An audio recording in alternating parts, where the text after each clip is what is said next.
Well, let's start here, Patrick. You just launched a podcast. Yes, indeed. And I think that's awesome. And it's sports related, right? It is. I want to know about it. Okay. Tell us. Like all things sports or specific sports? All things sports. I think we'll have kind of a focus on football, fantasy football. Love it. We're big on that, and so that'll be the kind of the main. Let's just talk about Hold on, I've never seen you be so excited about something. Well, I follow that stuff pretty closely. Yeah. Yeah. So you're in fantasy. I'm in fantasy. How many I leagues? run a And fantasy. by follow, I mean he's Like Sundays off the studying, table? Like every Sundays off the table. Yeah. and I'm Thursday nights. I'm only and in one league, but Saturdays. we've been running it for like, I think this is the 13th year, maybe Oh, wow. 14th year. I'm the commissioner. So Okay. Is it it's Dynasty? a full-time job. No, Is it- okay. it's just PPR. Okay. Yeah, no dynasty, nothing like that. Okay. Yeah, Okay. New draft every year. Got it. That's cool. So I've got 4 leagues this year. Okay. Well, that's kind of crazy. I don't know how that happened. It just did. 3's usually my max, but yeah, we go all out. And then my co-host has been in my league for, we're probably going on 6 years at this point. He's usually so good. He's so upset because this year he's getting crushed. He's like 1-4, and usually he's top 3 every year. So I get to poke at him a little bit. How are you? Like, how's your teams looking this year? My teams are really good in all 4 leagues. I probably got a shot to win in 3, and then the 4th is like maybe. But I don't think I've got the firepower. Well, the hard part for me about multiple leagues is I would be like rooting for one guy on one team, and then he might be playing against your other teammate on another squad. So I was like, it's hard. Yeah, it is. I like the one team, but put all my eggs in that basket. Agreed. Here's what I like about 4, because with 2 or 3, I got that same kind of like, I'm rooting for and against the same person because I have them, but I'm also versing them in different leagues. 4 is so much that I kind of stopped caring because I've got good stuff happening in all my leagues in one way or another, to where it's like, I don't have as much concern. So as weird as it is, 4 kind of balances things out. Yeah. So that's gonna be the premise of the podcast is football. I love it. We love UFC. I love NHL. We'll likely talk some NBA, some MLB. I'm not the biggest fan, but my co-host is like a sports connoisseur and knows everything about everything in sports. He calls it useless knowledge. That sounds familiar. Not that for MLB too. He takes it there. MLB, yeah. I mean, just everything. Yeah. You have a bunch of useless knowledge about football and basketball. Yeah, and basketball. Yeah. Okay. Yeah, it's fun to talk about. He's like a brother to me. One of my best friends since high school. Known him since middle school, and we could just jam on sports for a long time. He's the kind of guy that I remember we were at Boys Trip. We do an annual, Boys Trip, and he's sitting on the couch. We were watching college football, and he's like, name off NFL players, and I'll tell you where they went to college. And so we're like, okay. I'm like, yeah, right. And so we just start throwing out all different names from all different eras, and he's just as soon as we throw out the name, he's like, this college. I'm just like, how do you do this? It's incredible. So that's crazy. It is. It's quite impressive. So he makes me look better because I don't have that type of knowledge, but I like talking about sports. Well, it's not useless when you can put it on a podcast and people will listen. Yes. And especially from a fantasy football standpoint, like I get all into those leading up to the season, leading up to the drafts. So that's probably like the views are probably skyrocketed in June, July, August. Yeah. Do you make the national anthem play like when you do your draft? Like, because Andrew makes everyone stand in our backyard. Oh, that was great. We would tie our fantasy draft to a bags tournament. So cool. We would do the draft, and then we would do bags, cornhole, and we would do the national anthem before. Oh, that is hilarious. Yeah. And there's we took it pretty seriously. He has to like record me pulling like the drawing order out of the hat. Yeah, like to record it just so no one knows that I'm like cheating the system, which why I would do that, I have no idea. This is like an operation. Oh, yeah. It's very, we have a almost 5-foot trophy that just sits in our basement every year with the winner of the. Well, the winner's supposed to take it, but they've been. I have never in my life seen that trophy leave our house. They just get paid and come back next year. Pretty much. Yeah. They get and their then name Andrew on the just plaque. keeps adding the names on the trophy. But see, that's cool. Yeah, it's fun. We're starting to get there. We're 6 years in, not 13. I think that's in the future for us. Yeah. The 40-yard dashes and stuff you see on TikTok. It's hilarious. Oh my for gosh. Draft order. I've seen those. Yeah. Oh, that's guys pulling up awesome. with hamstring injuries. Yeah. It's great. It's great. Some of those guys have a very unfair advantage or just unfair shot at the 40s. Yeah. But yeah, I dig it. Fun. It's fun to kind of get into it like that. We always have the guys over for a barbecue and just, draft and do it on a UFC night or preseason football night. Yeah, that sounds awesome. That's fun. What's the name of the podcast? The Inside Hook. The Inside Hook. Yep. Okay. Inside I'm Hook. going to check it out. Yeah, thanks. Well, we're chatting today because you are a real estate agent as well. And we are I guess we're into the fourth quarter here in 2023. It's a competitive market. It's been a challenging market for the past couple of years, really. Yep. How do you stay motivated and how do you overcome challenges in a market like this one? So I suppose we could break that into two questions, right? How do I stay motivated? This is an interesting one. I think for me, and I really feel like everyone's different because there's motivation and then there's, inspiration, and then there's just how do you do it when you don't want to do it? Mm-hmm. I think that's for me a couple of things. It could be as simple as I do long distance running, and so just on my runs, like I've never been a long distance runner. When I grew up, I'm a sprinter. I could sprint with the best of them, but long distance, I hate it. I couldn't stand it. My childhood best friend, he ran since he was like 7 years old doing triathlons. I thought he was a little nutty, but I started doing long distance running not too long ago. And so for me, every mile is like a milestone. I'm like, man, I just ran a mile. I can do hard things, right? And it's just this constant repetitive, oh, I'm capable. Oh, I want to quit and I didn't. And so it's just building that identity so that when things come up in the real estate business, it's like, man, I'm really not feeling it, or I don't want to do it. Like there's kind of that, I don't know if I'd say hardness, but that ability to kind of pull out of the bag of, I have evidence that I know to be true about myself, that I'm able to do these hard things. And hard things could be, man, I'm really not feeling it today, but I got to do my inputs, right? I've got to make the calls. I got to do these things. And sometimes it's, sometimes the motivation is, let's not do any of that. And let's give ourselves the time to breathe and the space to, let's maybe work on processes and not worry about, making the calls and stuff. So I think that's part of it. I think the other part of it is just the self-awareness I have is I do really, really well when I have a target. I think is going to the sports podcast, just the competitive nature. I know myself to do really well and be able to, kind of cultivate that motivation, that drive, that meaning, that ambition, and just the ability to go forward and fast when I have a target in mind, whether that be a number or whether it be my family or wanting to see them in an acreage house, which is our dream, so the kids can run around. Like all those things I pull from at different times, just depends on what's going on in my experience. But I'd say that's where the meaning and motivation and drive to move forward comes from.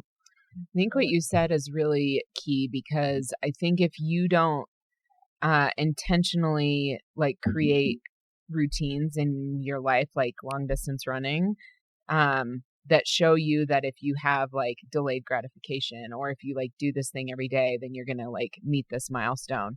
It's difficult when life gets hard to all of a sudden start those routines. Mm-hmm. But I think if you've had those habits of doing those things when you didn't really want to do it, then it's easier to apply that when something in your life is difficult.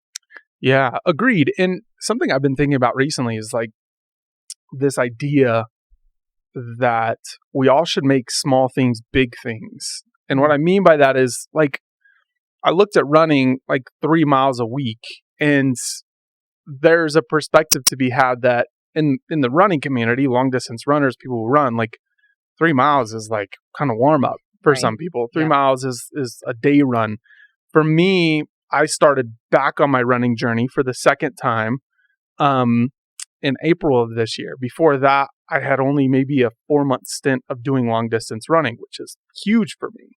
Again, I wasn't a runner. And so this second go around, I started with, I'm going to run 6 miles this week. And I didn't run any. And then I said, I'm going to run 3 miles this week. And I didn't do any. I was like, okay. So I lowered my goal so that I could start building this habit.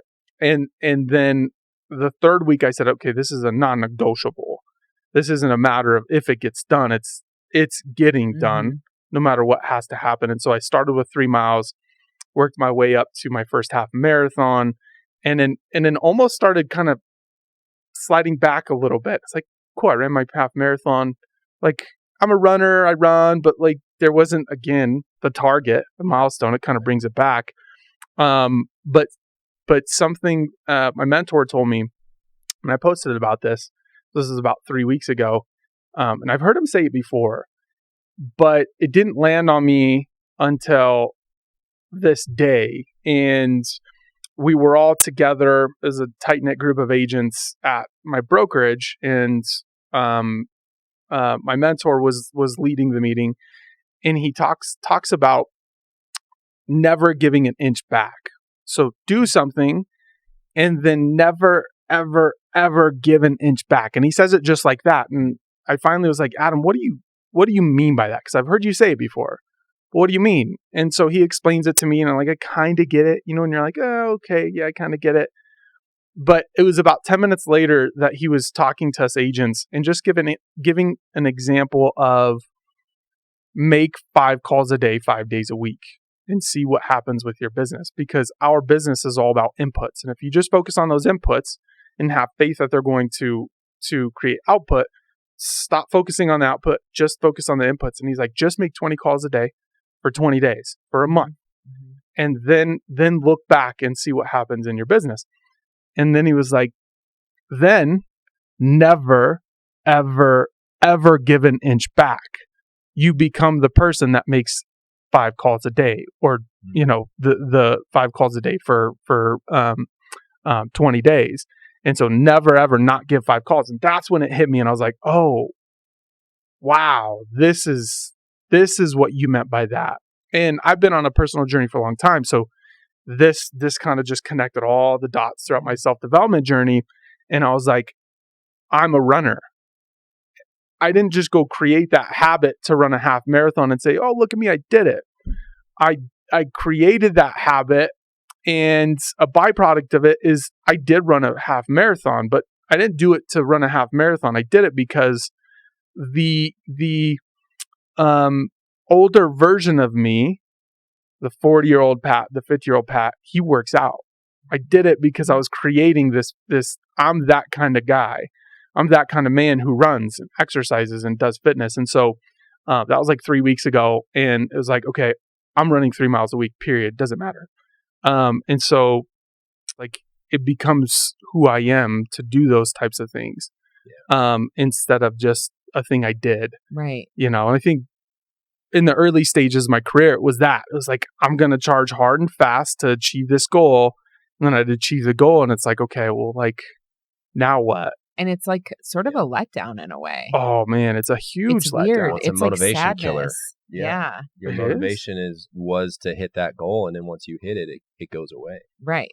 Like immediately. Yeah. It's weird. But what I like about what you just said is your goal is now an identity shift. And so that's not something that's going to, where you run a marathon, right? Like, but your identity shift is like you're becoming a runner.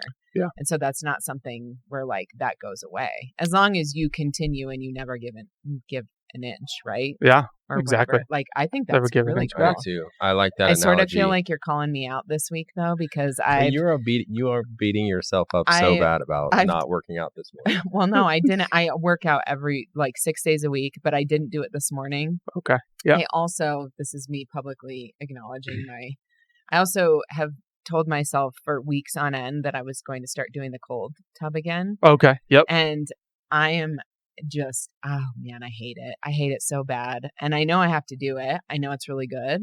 But I think I'm going to do what you did with your running, where it was like, because I'm trying to do it 3 days a week. Obviously I'm not doing that right now. So like I need to almost like make it smaller to start off and incrementally work up from there. But yeah. It's such a powerful shift to be able to, there was a story, I think it's a title rep in Denver. It might have been Gavin. I think he's with Chicago now. Higashi, I believe is his last name. If it's not Gavin and you watch this, it is I'm Gavin sorry. now.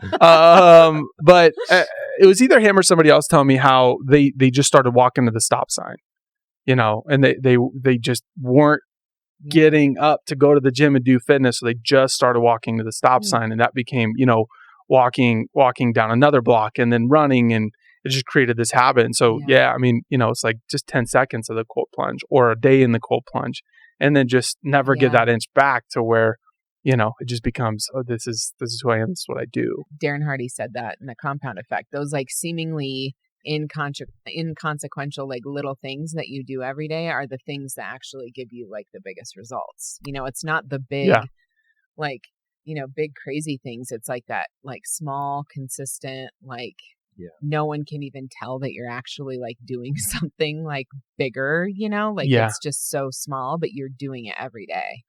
Absolutely. It's the brick a day, right? It's like, how do you build the China wall? So I knew it would come back.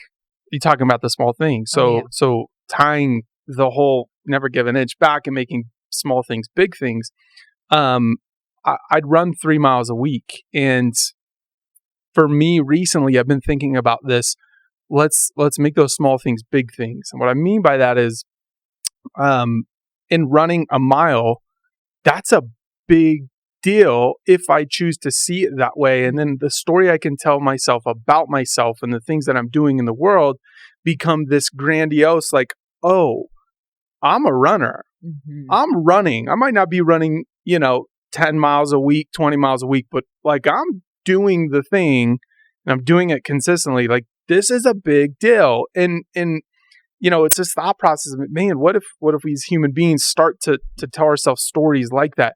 Because we are so easy to discredit ourselves, and that diminishes our identity, and that therefore is the thing that's standing in between us doing the hard things and going through the challenges of this market, because we're constantly doing all these amazing big things, and maybe we didn't journal this week, but we journaled every day last week. Or maybe we didn't journal 7 days consistently this week, but we journaled 4.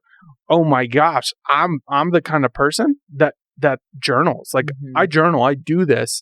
And instead of that being just this, oh yeah, like I journaled this week. Oh no, like I did this. Right. And it becomes, I think about the people I look up to, and a lot of them are very well thought out individuals and what they believe and what they think and who they are and what types of things they do.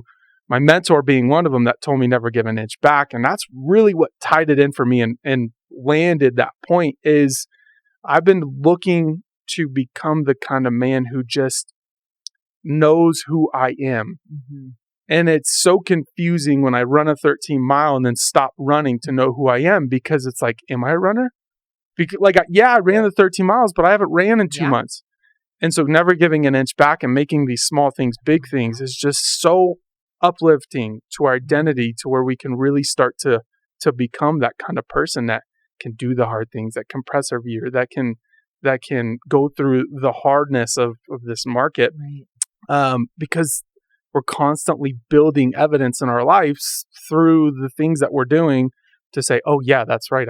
I ran 3 miles. I could do this, Did you ever have, I can't remember if we talked about this before when we met. Did you ever read that book, Gap vs. Gain? I don't believe I have. It's really Is good. it a good What one? you were just talking about is exactly, I don't think you've I read it haven't either. read it. It's basically, it's a guy who has coached a ton of like CEOs and entrepreneurs. And he wrote the book with a psychologist. And basically the book is about that, where it's like, when you are a high achieving individual, it's so easy to get into the gap. Like, you know that like you committed as a goal to like doing this certain thing, like running a certain amount of miles a week. And so you look at yourself and your identity and you're always down on yourself a lot because we have such high expectations for what we want to achieve. And so it talks a lot about like, you need to kind of shift that and start looking at the gain, and you're looking at how far you've come and like what steps you've taken. Because if you're looking at what you haven't met, like you're always going to feel like you're failing. And that can really impact like the way that you see yourself and the work that you're doing. It's really good. Yeah. And I've never heard Same someone idea. Yeah. explain it like that, because I mean, I know that that's a problem that I have for sure. Because it is easy when you have high expectations for yourself to like really get in that mindset of like, you know, like I missed a day when you know, so I just thought that was a good connection, but it's a really good book. Cool. I'll have to check it out. Yeah.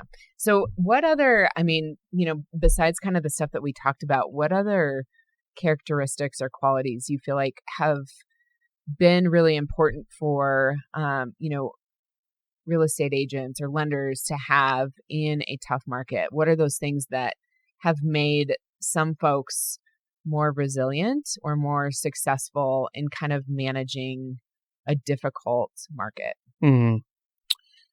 Yeah, like what are they doing that others aren't, or what are the qualities in who they are and how they show up that is allowing them to maybe have a success when other agents are struggling? Yeah, and not even success Lenders. necessarily with like, you know, sales. I think mainly more like walking through a market and not having a complete mental breakdown. Yeah, like what are the, I mean, do you just have things that kind of pop in your mind of that you see in the people around you or see in yourself that have been important for them to have?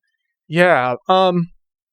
One thing that sticks out to me is in our brokerage, we have what's called strategy groups, 5 to 10 agents that get together once a week, twice a week, once a month.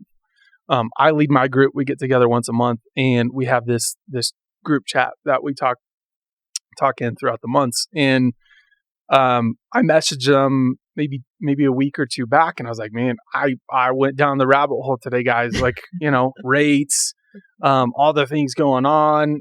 It's very easy to slip in that mindset of how are people going to afford homes, and then all of a sudden, you know, it goes to like, what does that mean for me and my business and my people? And am I going to have to get a job? And it can happen very quick. And I would say there's a good part of 2022 that I spent in that space. So I was sick and tired of being sick and tired. So that helped. But what I told the group is, I was thinking about this and went down the rabbit hole and started freaking out. And then I reminded myself, it doesn't actually matter. What matters is what our inputs are. What are we doing to combat this market is maybe a little bit harder? Because the reality is, and what I've seen in other successful agents is people are going to buy and sell homes. And so we have the choice of, are we going to show up and still serve and have a positive mindset and help people think and navigate their thought process in this hard market, and be kind of that light in the darkness? Or are we going to kind of shrink, which is so easy to do? And I've done it before when we go into that rabbit hole of, gosh, like, how are people going to afford homes? Like I see my clientele, they wanted to sell and buy and they're not. And like, I'm pulling out my hair. No inventory. Yeah. And taxes just went up. taxes There's just went so up. many things that you could focus on from that negative lens. And it's easy to just let it pile on you. Yeah. And soon you're acting from that state of kind of like this desperation, and nothing positive gets done from there. So I think it's just the choice to have a mindset that says things are going to happen and I'm going to focus on what I can control. And what I can control is, here's what's happening. How can I show up in my people's world to help them navigate through it, to help them think about it, to help shed light on the truth of, hey guys, like, this is what's happening. This is what you're seeing in the headlines. Here's what it actually means. Here's how you can kind of navigate through that. Like, are you struggling with debt? Like, okay, here's some of the creative ways, even in this market, we can help you with that. So it's just a matter of always finding those things that you can help serve your people with. And I think focusing on what you can control is a big one. All right. So I do want to take a little bit of a step back, and I want you to share how you entered into the real estate industry. How'd you get in?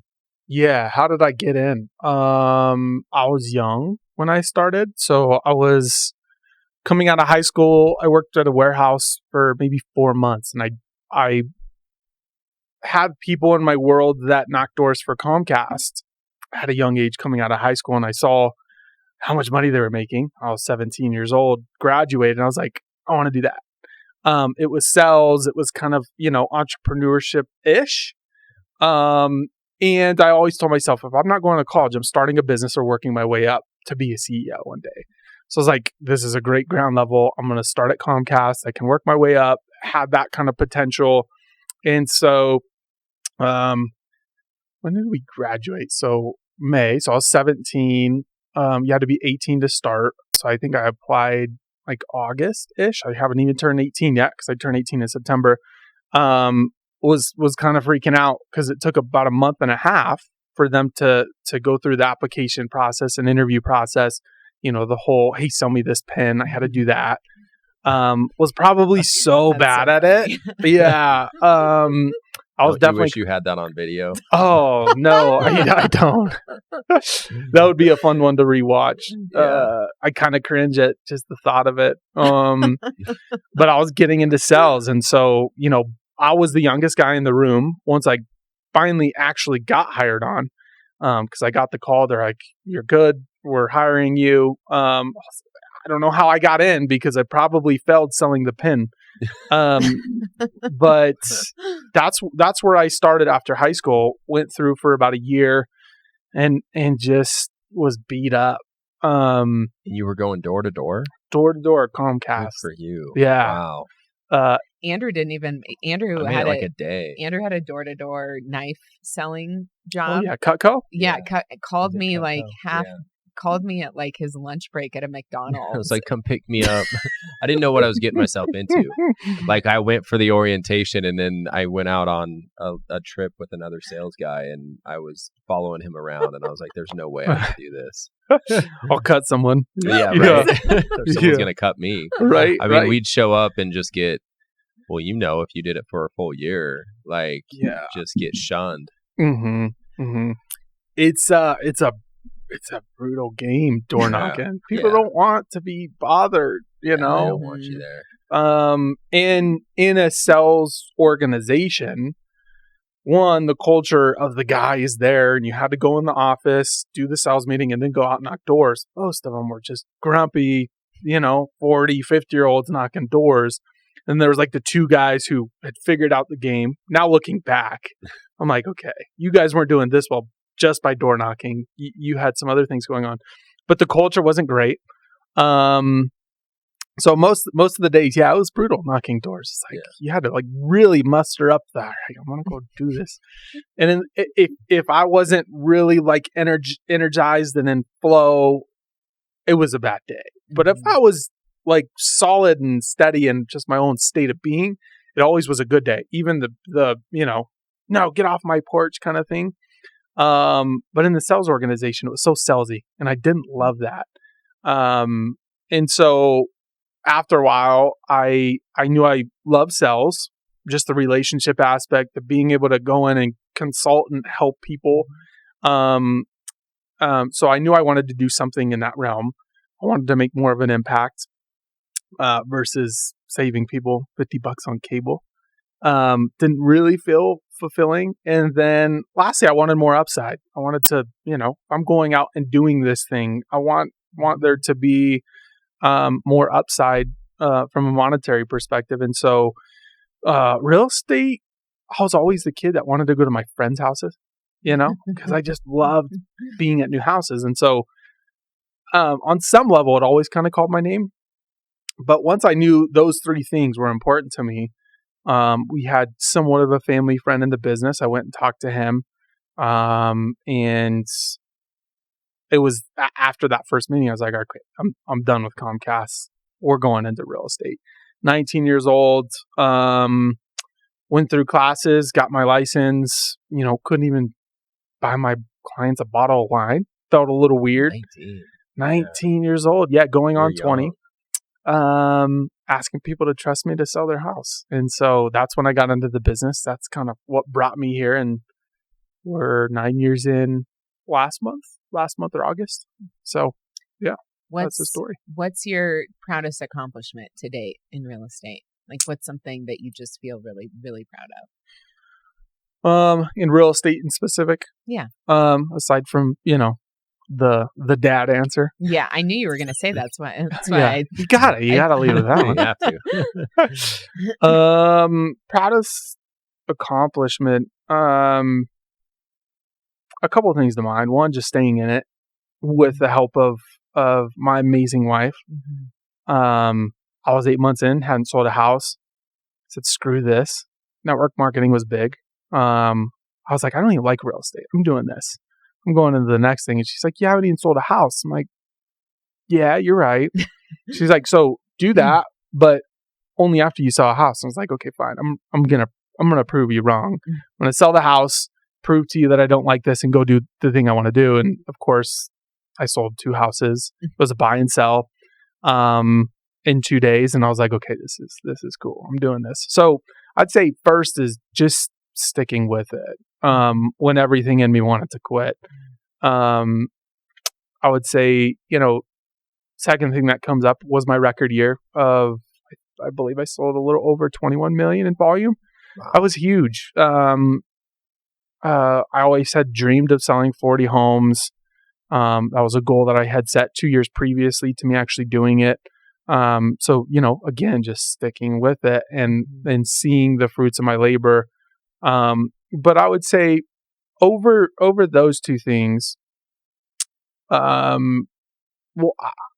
think one of the proudest accomplishments is just the return business from my past clients, because it's such an affirmation of one of my main values in my business is customer experience and service. Like, I'm here to be a consultant, not a salesperson. I'm here to really actually do what's in my client's best interests. Even if a lot of times from a monetary perspective, it's not in my best interest. Right. I'm always here sitting alongside my client saying, what is the best for you? Let's do that. And so it's just an affirmation with clients coming back to me. That's like, oh, I did my job and I did it so good that they wanted to come back to me for a second time. So I'd say that's one of the biggest accomplishments. What would be your biggest accomplishment in your life besides your kids? Besides my kids, family, the recent one, of course, the half marathon, that's huge, 13 miles. Before I ran that, I was like, this is crazy. Yeah. You can run, I've talked to people who ran marathons before. I'm like, did you run the whole thing? Yeah. It's always my first question. Yeah. Did you actually run? Yeah. Like, physically run the whole thing?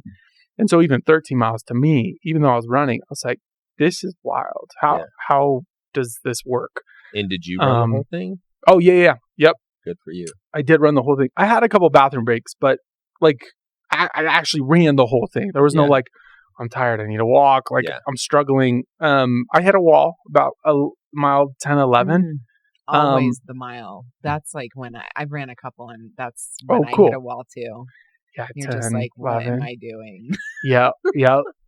Knee hurt, foot hurt, and you get in a high after Mhm. certain miles, and then you're just in flow, and then you hit the wall, and it's like, You're over oh, the shit. yeah.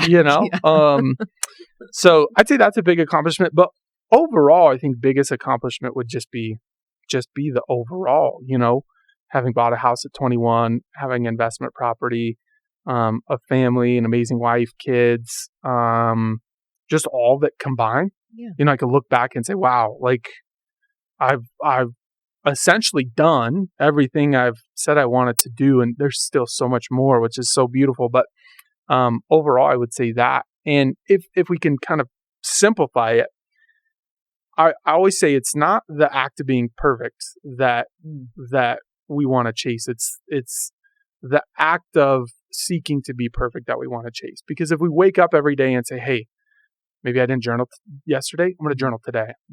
Yeah. And it's like, ever since I can remember, that's what I've been really good at, is every single day I just work on myself. Whether it's thinking about a conversation that I'd like to have a little differently, or how can we change some language here, to the big things of like, how do I want to show up as a dad? And so that I can say I've done consistently over the years, which is an accomplishment. Yeah. Where does that mindset come from? I haven't been asked that question, and I have no clue. Yeah, like parenting. I mean, just with having you being a dad and us parenting our kids, being able to raise someone that has that mindset of, I want to work on myself a little bit every day, and when I fall down, I want to get back up, and kind of building habits and resilience and just trying to be a little bit better. Was it a parenting thing? Like, did your parents talk a lot about that when you were a kid? Yeah, it's such a great question. Thanks for giving me my next 2 years of right. I know, journey to figure out.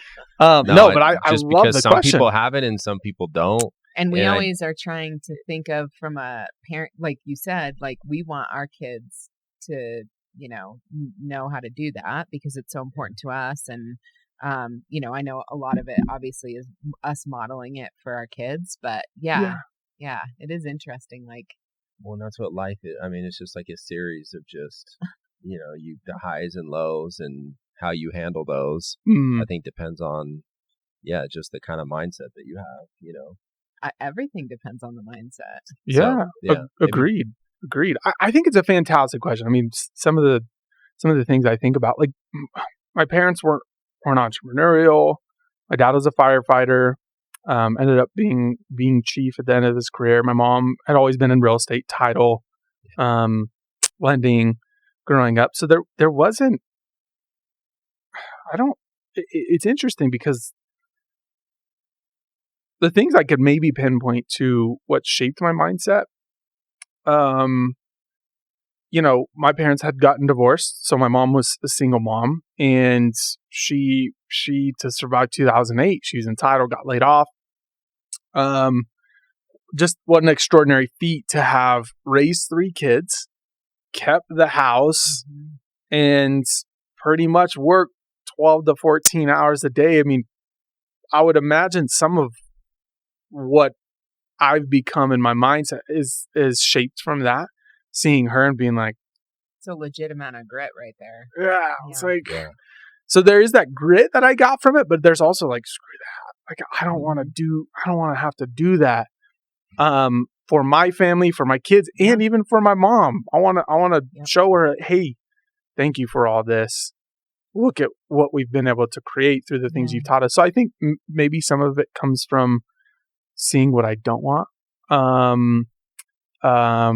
Some of it comes from, I just always have this mindset. It's like, from that, walking home and getting into the house and realizing we don't have electricity because the bill didn't get paid.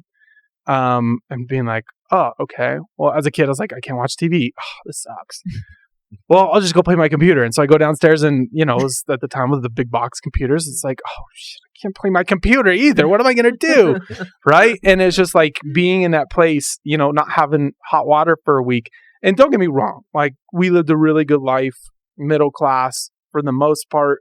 we didn't like, we always had food in the fridge, but there were certain things like that shaped like, I don't want to have that as a reality. And, my dad grew up saying money doesn't grow on trees. So it's like, but maybe it does grow on trees, Dad, So it's like, I always have this mindset of life shouldn't have a price tag. Like, if we want to do something and experience something and live a certain way, like we should be able to do that. And it's within us to control that. And then, so those are some things that come up for me. But man, I don't know where the bug comes from, because it is something that just doesn't turn off every single day. When I wake up to go to sleep, I'm always just in my head, observing, being aware of, thinking about, did I do the things that my future self would thank me for or be doing, or, so it's always there. And I feel like you can't unlearn that. So like once you start doing that, and I think that's like why I sometimes feel like obsessive about it, you can't unlearn it. And so like if you get in the space where you're always trying to like reflect and become a little bit better every day, and you can't turn it off. Like it's there. Unless you try and ignore it and numb it out. Yeah. And I do think, that's possible. Yeah. But yeah, once you get exposed to some of those ideas, and maybe that comes from the exposure that you get from being in sales at such a young age too, that might be part of it. I mean, could be, you're constant learning. I mean, certainly. Yeah, I've naturally just been a very, very curious person. It's. Have you guys ever heard of human design? Did we talk about this? I don't know if we did. I feel like I've heard. Tell us about it. So human design, it's just another one of those personality type. It's an app. Oh, I remember. Like Enneagram, the disc. There's human design, and there's just different aspects of us that come out in that personality test. What's your energy type? What's your manifestation type? All those different things. And one is personality type, and I think she goes from 1 to 6. 1 is a certain type of personality. 2 is a certain type of personality, and there's a personality we have in the external world and in the internal world. And one of mine is the Liberator, I think, and that's number 5. And then I'm a 5-1, so I can't remember if the 5's externally or internally, but the 1 is I don't remember the terminology, but I'm a life learner. Like, and it says within the description, it's like, you are so naturally curious that you may ask so many questions and be curious about other people that it may come off as rude because, or inauthentic or disingenuine, because for them to have that type of energy and to ask those questions and want to learn would be so much so that they, I could come off across wrong to people. So I think that shows up within myself of being that curious about and just a life learner about, I just want to know everything about everything, and just my natural appreciation of excellence. In the sports world, it's easy to see, the LeBrons and the Tom Brady's. Like, it's like tasting a really, really, really, really amazing meal and that bite. And it's just like, oh my God, I love this food. That's how watching and experience excellence is for me. It's like, oh my God, that is so amazing. And so for me, that curiosity and just being a life learner is like, I want to be that good at what I do as a dad, as a realtor, as the person having a conversation about pricing a home. And it's just that natural curiosity, I think, is also a part of that bug, Yeah. Does it frustrate you with all the UFO talks that have been coming out to like not know what exactly is going on? I find myself a little frustrated. I'm like, I just want to know. Andrew's life mission is to like figure out the world. I swear he's like going down. He just wants to know everything. Like what? Let's get a van and a backpack and travel. Right. He just wants to know what this is all about. Yeah. I don't know. Like, are you the type of you here like, okay, there might be aliens? Like, do you go down that rabbit hole to try and figure out like what exactly is going on, or is that just too maybe conspiracy theory type stuff for you? Yeah. I would say yes, I do go down the rabbit holes. Less than I did in the past. Yeah. And I think it was because I went down so many rabbit holes and the conspiracies and all that stuff. Like high school age and a little after high school, that like I drove myself crazy to where I was like, all right, this is I can't, because I just don't know where there's this missing piece of truth that I likely won't be able to find. So I'm like, okay, I'm moving on. So certain things I am curious about, but I've almost like made it up in my mind as like, I believe in aliens. They're hiding something from us. It's going to come out. It's crazy that it hasn't yet. Yeah. Like, I'm just waiting for them to park the ship on the airway and like finally say, hey, we're here.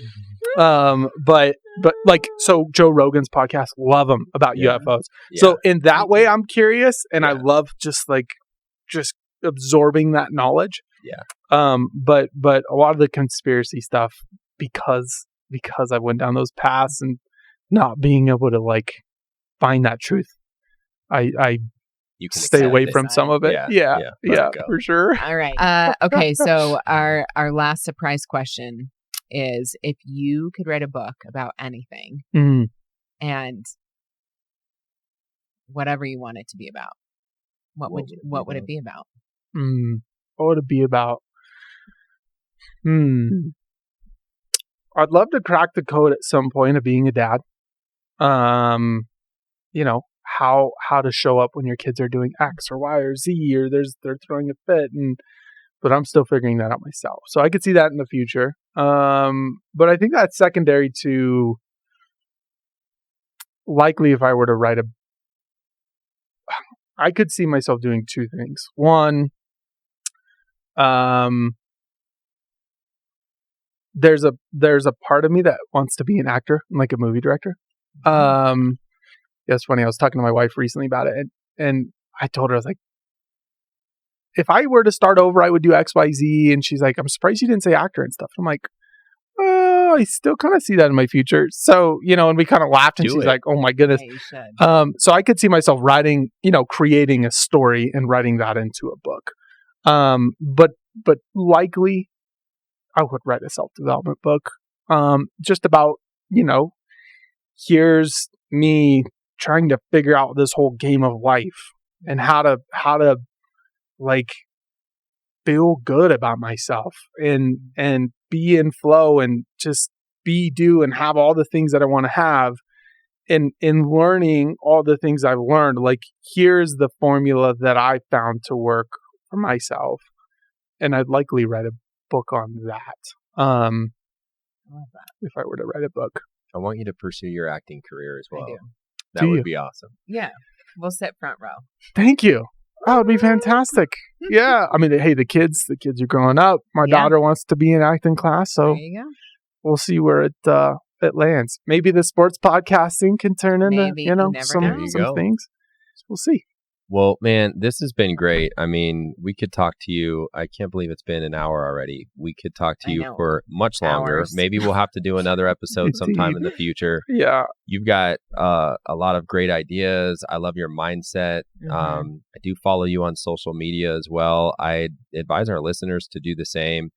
You have thought-provoking posts. They come very authentic and I would say refreshing as well. Yep. So I want to just commend you on that and let the listeners know to check you out. Where can they find you? Instagram. I want to say, I might have just changed my tag, but it's Patrick Laurienti, or Patrick Laurienti Realtor, something like that.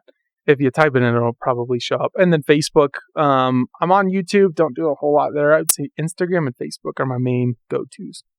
Right on. Awesome. Yeah. Thanks for hanging with us. Of course. Thank you guys. This was fun.